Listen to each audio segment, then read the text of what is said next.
for floods that we were told were 500-year to 1,000-year floods happening back to back.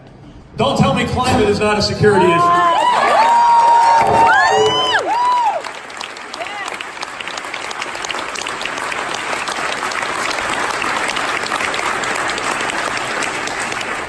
The way we secure our freedom, the way we secure our democracy, our security is through a well-kept democracy.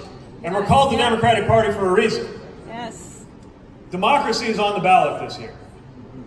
If only because there are some politicians in some states who have decided they are politically better off if fewer people vote. Now, to me, if more people voting means you're going to lose, that means you ought to change your positions a little bit. Yes.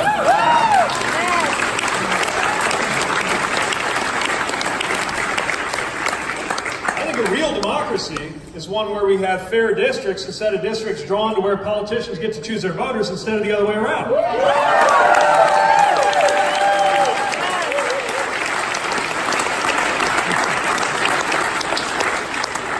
I believe, at risk of sounding simple-minded, that in a democracy, when you're choosing your leader for your nation, maybe you just total up all the votes and then the person who gets the most wins.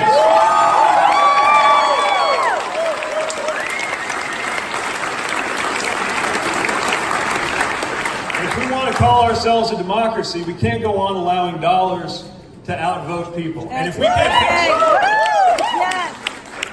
we can't fix that without a constitutional amendment, then isn't that what constitutional amendments are for? Yes.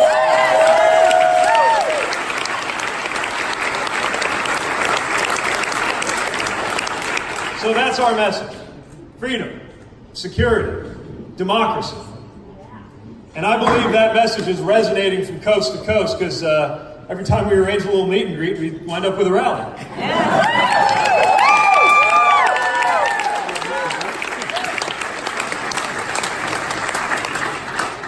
Now, I acknowledge that I am not the prototypical messenger for this or any message in an American presidential campaign. I get that. I'm probably not what you picture when you're thinking about your next president. Yes, you are.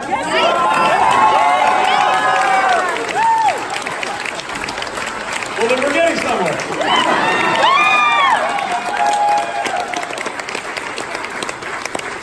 I get that I haven't come to this by way of marinating in Washington for a couple of decades. That's true. That's okay.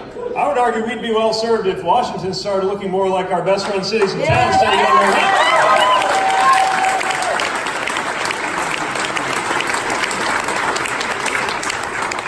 I get that one might expect to see somebody maybe who doesn't come from what is politely called a mid-sized city. But I think it wouldn't hurt to have more voices from cities the size of South Bend and Manchester and maybe towns that are a little smaller than that.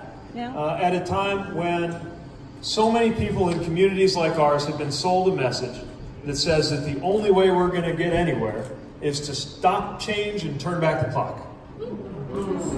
That they have us looking for greatness in the past. And the thing about these changes that are coming over our society and our economy and our technology and our politics is that these changes are coming ready or not. That's right. They're going to come over us with or without our being prepared. And that is why there is no such thing as an honest politics that revolves around the word again.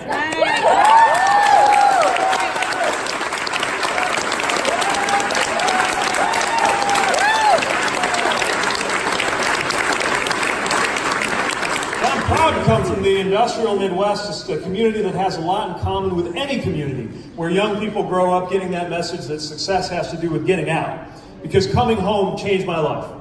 And seeing that city grow again is the most powerful example I can think of to the idea that the only way anything gets better is if we turn back the clock. Nice. Yes. We didn't find growth by reversing time. We found growth by acknowledging that some things aren't coming back, but we are, and here's how. And I think that's what America needs to do too.